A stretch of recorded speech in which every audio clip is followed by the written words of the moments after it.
The Samsung Galaxy Fold was unveiled alongside the Galaxy S10 line at their Samsung Galaxy Unpacked 2019 event.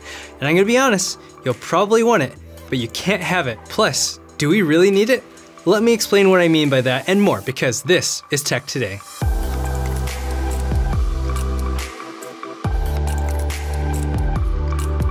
We can't talk about the Galaxy Fold without talking about what happened before its announcement. For months and months, leaks for the Galaxy S10 and accessories have been coming out and pretty much covered most of the hardware and design for the phone. These leaks were more frequent and substantial than ever seen from Samsung before, to the point that it was pretty obvious that Samsung was behind these leaks. I mean, how convenient was it that we were able to see slides all the way back in September talking about the Infinity O or hole punch design. We even had information about the ultrasonic in-display fingerprint reader. We even saw design renders to actual leaked hands-on videos, and then press renders, and then even a full-on commercial, all before the actual event. So why in the world would Samsung intentionally leak all this information? You see, leak culture is at an all-time high, and they needed to protect the Galaxy Fold from leaking. I mentioned this on Twitter before the actual event and stated that they were flooding the news and every source of leaks with Galaxy S10 information and drown out any actual leaks of the Galaxy Fold, or make those who dig for leaks so busy looking and talking about the Galaxy S10 leaks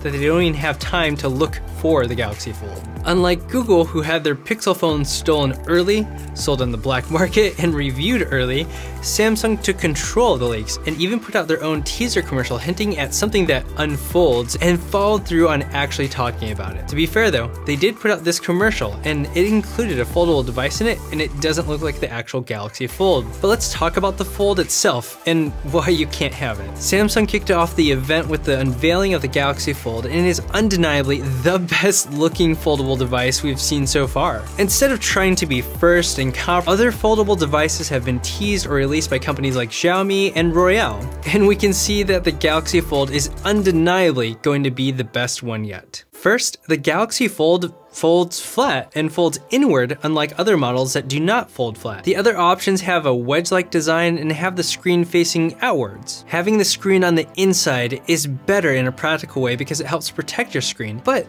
it also means that the phone folds flat. Just this detail of the phone folding flat will add a more premium and refined feel to it compared to other foldable phones. Unfortunately, my concern is that it looks a bit chunky when folded. Granted, this is a first-gen device, but it goes against a trend we've had for many years, aiming for thinner and thinner devices. And then the Fold also creates a crease down the middle of the large screen, which can be a bit annoying for users depending on the way the light hits the device. Now, the chunk created because of the Fold does allow it to pack a beastly battery, 12 gigabytes of RAM and 512 gigabytes of storage, and 6 cameras so you can take pictures from every angle. The downside is that we have this corner, this notch, this cornotcher.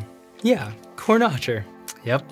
So this cornotcher over here, I don't think it looks amazing, but I get it. It's new technology, and we have a really crazy 7.3-inch screen when unfolding it. With that large screen, you're able to multitask easily on the device on up to 3 different apps. What's crazy is that Android has been able to multitask for some time, yet iPhone still cannot pull this off. Now, we have another Android device that can operate 3 apps at a time. They have an app continuity feature that allows you to look or use something on the outside 4.6-inch screen, and you can unfold it and it will continue on the big screen. It looks way less clunky and unrefined compared to other foldable devices we've seen, and I actually think it looks really good. Unfortunately though, the screen on the outside is not like what we saw in this commercial, which would have been incredible. By the way, did anyone else notice that they tried to make a commercial like the original Microsoft Surface Studio? We'll begin. I mean, music and all, but Microsoft did it way better, right? Anyways, the thing looks incredible and really like nothing we've seen before. It's seriously cool, but why does it exist? What problem is it solving? Many people were asking this on Twitter, and my response is that the Galaxy Fold replaces the need for a tablet, like an iPad or even the new Samsung tablet.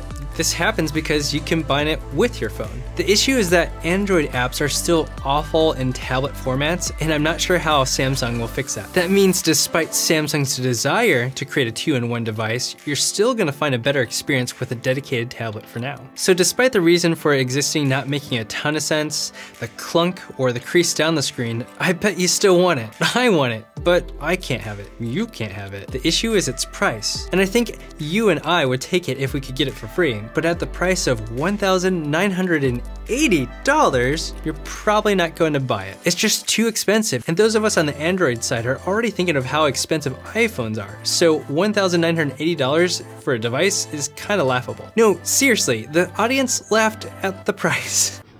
Starting from $1,980, depending on your region and territory. Yikes. You can get your very own Galaxy Fold. The price is way beyond the cost of any other mobile phone device we've seen before, and we don't even know the price of it when it's upgraded. Anything that costs as much as a rent or mortgage payment here in Southern California, or multiple house payments if you live in a less insane part of the world, is a hard sell. So really, why does the Galaxy Fold exist then? Samsung is one of the market leaders in terms of hardware innovation. This first gen device is understandably going to be way more expensive than it will be in a few years. This gives them information to make a name for themselves in the industry as a source for high quality flexible displays. Samsung is the one who's leading the way in terms of innovation. It's not Apple anymore. And you just simply need to start making it, and other people need to start buying it. And in turn, the cost of producing it will go down. So to be honest, the Galaxy Fold really isn't for you. It's not for me either. But the question I have for you is, would you take this device if it was offered to you? And would you buy it at this price? Anyone who buys this device is just flexing. But seriously, it's the equivalent of AirPods on the Android side, but at $2,000. It will literally be hard for the majority of us to even buy it to begin with. And for those who can, it will be hard to justify the purchase. But hey, at least we can look forward to Samsung's marketing campaign for it. I can imagine it now. Whoa, weird flex, but okay. Seriously, if that actually happens, Samsung better send me a royalty check. Or maybe a Galaxy Fold. If you'd like to hear more commentary on the tech industry, check out my video on how Apple could buy Netflix. And if you like videos on smartphone photography, check out my video on the Pixel 3 XL camera with moment lenses. And make sure to share, subscribe, hit that bell icon for more Samsung Galaxy S10 videos. I'll see you in the comments below and in the other videos. Thank you for watching This Is Tech Today. Until next time.